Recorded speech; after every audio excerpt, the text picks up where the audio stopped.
Naharang ng otoridad ang banye-banyerang tangok o patay na isda na ipupuslit sana sa Magsaysay Fish Market sa Dagupan City.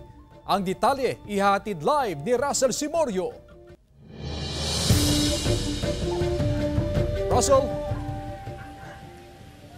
Chris, mahigit 300,000 pesos ang halaga ng banye-banyerang tangok na isda na nasabat ng City Agriculture Office dito sa Dagupan City. Ang modus, kapag hindi ito nasabat ng otoridad at tuluyang nakapasok sa mga palengke, ibinebenta ito sa mga consumer sa murang halaga na nasa 60 pesos per kilo. Banye-banyerang tangok o patay na mga isda ang nasabat ng City Agriculture Office at Anti-Littering Task Force sa Dagupan City. Isinakay ang mga tangok na isda sa dalawang motorboat. Tinangkaraw na ipuslit ang mga isda para ibenta sa Magsaysay Fish Market. Baka mamaya po magkaroon po tayong food poisoning na tinatawag, kaya delikado po na kainin talaga ang tangok. Iniimbestigahan na rin ng otoridad ang ilang modus ng mga tindera kung saan inihahalo sa mga sariwang isda ang mga tangok na isda.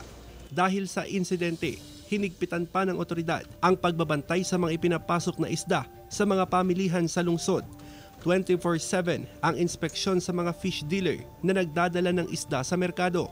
Ang ginagawa po ng mga fish warden po, dino-double check po nila yung mga pumapasok. Sila po ang may authority, sir, na mag-double check sa mga isda. Ang mga mamimili, kinikilati sa mga binibiling isda sa Magsaysay Fish Market para masigurong sariwa ito.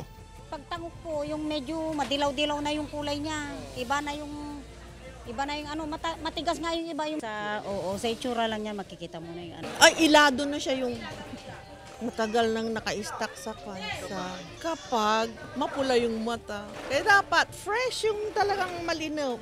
Babala ng otoridad, tatanggalan ng permitang sinumang fish dealer na sangkot sa kalakalan ng tangok na isda.